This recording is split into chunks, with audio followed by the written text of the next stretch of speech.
What's going on, everybody? This is MDENT313, and I'm back at y'all with another one. Listen, I just checked out the entire interview with Gervonta Tank Davis and Jamel Hill. I believe that's his name. Brothers also from Baltimore. Got 100,000, 95,000 subs. On his way to 100. Man, shout out to him, man. Phenomenal interview. Now a lot of things is starting to come together. It's a lot of things that's starting to make sense. You got to remember, guys, I don't have any connections to anybody inside the boxing world. So some of these things I got to try to piece together. One of the things I want to start off talking about is the Jose Pedraza, right? I know people used to say that Gervonta Tank Davis felt like Floyd Mayweather was trying to set him up by putting him in the ring with Jose Pedraza. Now, as a boxing fan, it didn't make sense to me. Even though Jose Pedraza was a solid fighter, I never looked at him as somebody who could beat Gervonta Tank Davis. So I personally never understood where that whole thing came from. But it's true because Tank Davis in his interview confirmed it. But the backstory to that is because they talked, the guy Jamel Hill asked him, well, what's going on with you and Floyd Mayweather, and where did the beef and the animosity start? And Gervonta Tank Davis replied with, well, the whole thing started over, I felt like he was trying to set me up with the Pedraza fight. Now, Jamel, he looked just as puzzled as me when he said that, because I have been hearing that for years. And so Gervonta Tank Davis explained the whole story. He was pretty much saying how, he was 16-0 and he haven't had a fight in like 7 or 8 months. And when you up and coming like that, you need to constantly be fighting. You need to stay in the ring. You need to stay active. And he said in addition to that, he was being evicted. He was going through some things. He had to sell his jewelry or pawn his jewelry, to try to, keep a roof over their head. So he was going through a lot of things. And he was pretty much, in a way, trying to let Floyd know that he don't know if he's going to be ready for this fight. And Floyd told him, listen, you have to take this fight, and if you don't take this fight, we're going to shelf you. So I don't think it was a situation when it comes to Tank that he felt like he couldn't beat Pedraza. I think he felt like because he was going through some things, maybe he hadn't been training and in shape, and he had a lot of stuff on his mind and on his plate to where he wasn't fully invested in the fight. But moving right along, Gervonta Tank Davis get past Pedraza, did his thing, won the IBF title. The rest is history, right? Now, credit to the interviewer where he asked him a few questions about Devin Haney and Shakur Stevenson. And he didn't, you could tell that Gervonta Tank Davis didn't want to say their names.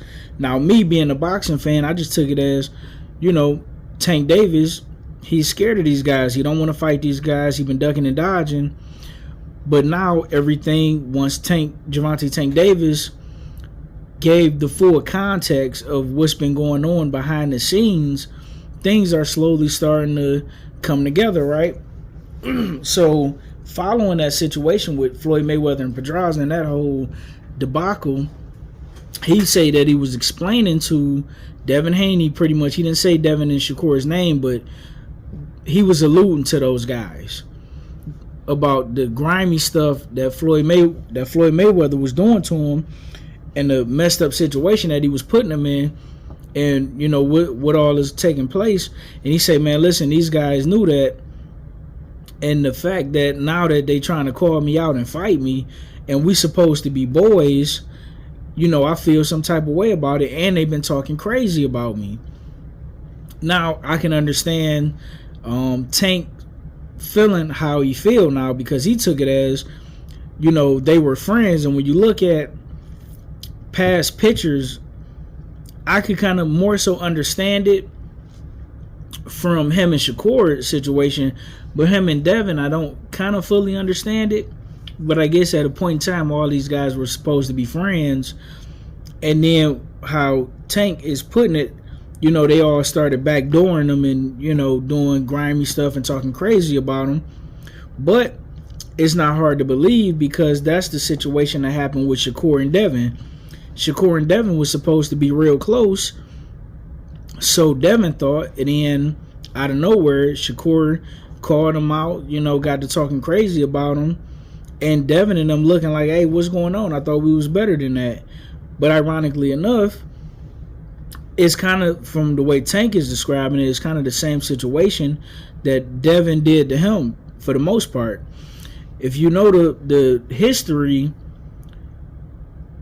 Adrian Broner was the one that introduced Tank to Floyd, So Tank was pretty much with AB, right?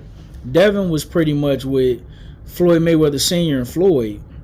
But Floyd went on to, he wanted to take Devin, but Devin wanted to be his own man and do his own thing, which is commendable and respectable.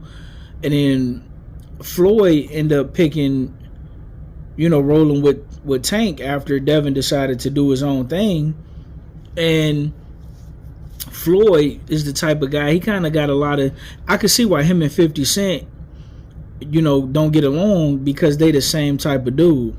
Gervonta Tank Davis also went on to explain how, Floyd would feed him, 10,000 here, 15,000 there, but he say, listen, I know it may sound like a lot of money, but 3-4 months later, you pay your rent, you do what you got to do, you catch up to your bills, and you kind of need them again. And he was explaining how, he'll put you in a situation where he don't really want to put you on and get you right.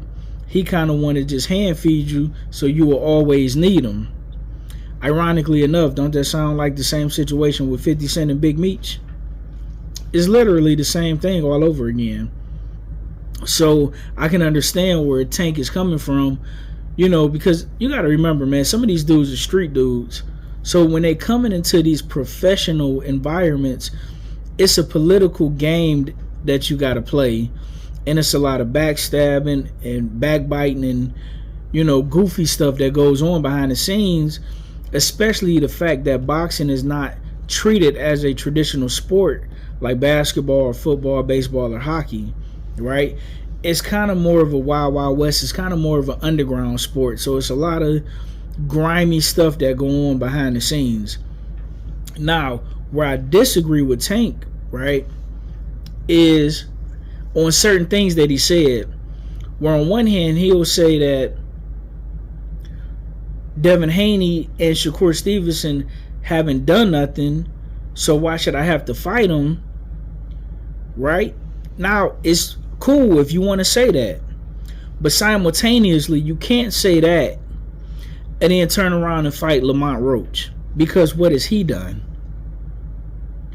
You can't say I don't want to fight Shakur Stevenson and Devin Haney because of what have they done, but then you turn around and you fight, I can't say Frank Martin because I give you credit for Frank Martin. I can't say Ryan Garcia because I give you credit for Ryan Garcia. But what's the guy? What's his name? Garcia, I believe it was Hector Garcia. Phenomenal fighter, don't get me wrong, at 130, but you can't say I'm not gonna fight Devin Haney and Shakur Stevenson and then you pull a guy up from 130 and you fight him. You get what I'm saying? It's like, it's the same thing with Canelo. You can't say what has Andre done or what has Jamal and Jamel Charlo done or what has David Benavidez done, but then you fighting Rocky Fielding, then you fighting Avni Yildirim. You get what I'm saying? It don't make sense, right? So I get why he don't want to fight him from a, he thought they was his boys and they, they talking crazy about him behind his back and then they calling him out after we was all supposed to be boys. Now, I get if he don't want to fight him because of that, but you can't say, now, in my opinion, if Tank don't want to fight him, he should stick with that. But you can't say, what have they done? But then you turn around and say, you turn around and fight these guys and they've done even less than those guys. It don't make sense. Now, another thing, when he said he don't want to fight he will fight Tio, but Tio been calling him all type of monkeys and stuff like that, so he don't want to give him a payday because of the racist comments. I completely agree with that. I wouldn't give him a payday either. Now, as a fan, I do want to see Gervonta Tank Davis whoop off and TOS for all these racist comments, but simultaneously, I can't be mad at him for not fighting him because of that. But at the same time, where I gotta be objective, and I gotta disagree with Tank. You can't say I don't want to fight Teofimo Lopez because of all the racist stuff he's been saying and doing, but you turn around and in the same interview saying that you will give Ryan Garcia a rematch, where Ryan Garcia has been saying more racist things about black people than Teofimo Lopez. You get what I'm saying? And these are the double standard. These are the lies and the double standards that people get mad with Tank with. Now, if you're not gonna fight Teofimo because of the racist stuff, then why are you trying to fight Ryan Garcia in the rematch? You get what I'm saying? The same way you can't say I'm not gonna fight Devin and Shakur because they haven't done nothing, but you're fighting Lamont Roach. You fighting Frank Martin, who's done less than them. You can't say that. Otherwise, you're going to be proven a liar and a hypocrite. But moving along, right? He also went on to say that skill for skill, none of these fighters can beat him, and that if he's training like he's supposed to and he's on top of his game, he said that he believes his skills is on par with Floyd. Maybe they are. I don't believe so, because I do believe that Floyd in his prime would have fought these other guys. Now, I'm not saying Money Mayweather have, but Pretty Boy Floyd definitely would see the best guys in this division. You know, so if you're going to compare yourself to Floyd, you can't claim to have the same level of skill as Floyd, but you're not taking the same level of fights that Floyd was taking. This is my only criticism for Tank. That's it. Nobody want to see Tank lose. We just want to see him fight the best fights. We don't care who win or lose. We just want to see the fights. We fans of a sport, right? The same way you want to see the best two teams play each other in the Super Bowl or the NBA championship or the World Series or whatever your ism or your schism is, you want to see the best two play each other. Why are we considered haters because we want to see that? Right? And listen, it was a lot of things in there that I completely agree with Gervonta Tank Davis on. But this is why doing interviews and talking to your fans are important, because now for those of us like myself who don't have any connections to any fighters or camps or things of that nature, we can get full context on. A lot of these narratives can get squashed if you come out and talk. But when you're not connected with your people and the fans, we don't know what's going on. All we can do is take bits and snippets and try to piece shit together and try to figure out what's going on. But it was a phenomenal interview, man. If you get a chance, it's Jamel Hill Podcast. I believe that's the brother's name. He's out there in Baltimore, man. Great interview.